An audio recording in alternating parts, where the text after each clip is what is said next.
In 2004, this reporter was found dead with 2 gunshots to the back of the head. His death was ruled a suicide. Did it have something to do with what he was reporting about? Well, let's dive into it. In the 1980s, the Reagan administration was actively seeking to overthrow the socialist Nicaraguan government. The government was run by the Sandinista National Liberation Front.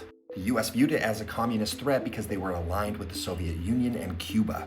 They were afraid that Nicaragua would inspire other revolutions in other Latin American countries. This is Anastasio Somoza, and previously he was running the country and he was a US-backed dictator, but the Sandinistas were able to overthrow him. This angered US officials. So the US government funded, armed, and trained these Contras, a right-wing guerrilla group that was fighting to overthrow the Sandinistas. However, eventually reports came out about human rights violations that were committed by the Contras, torturing, executions, attacks on innocent civilians. So Congress passed the Boland Amendments, which essentially made it illegal to fund these groups. It was now illegal for the CIA and Pentagon to fund them, so the administration had to figure out another way to do it. One way that they did this was in violation of an arms embargo where they sold weapons to Iran and then funneled the profits to the Contras.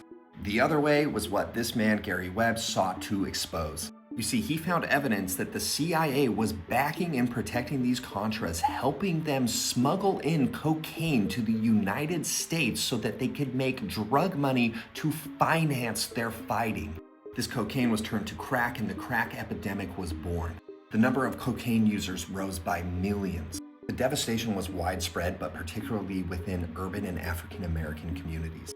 His administration panicked over the epidemic that they literally had a part in causing. So in 1986, they signed in the Anti-Drug Abuse Act. This had mandatory minimum sentences, also punished crack 100 times more harshly than powdered cocaine.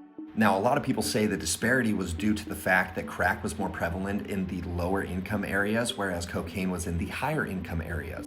There's also misconceptions about crack being more dangerous, more addictive, which it's chemically identical. But this led to insane mass incarceration rates, with 77% being African Americans, 16% being Latinos, and 6% being white.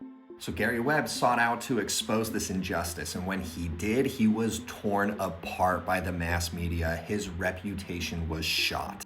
He published a 3-part series called Dark Alliance. Now, the allegations did stir up some interest, so the government decided to look into it.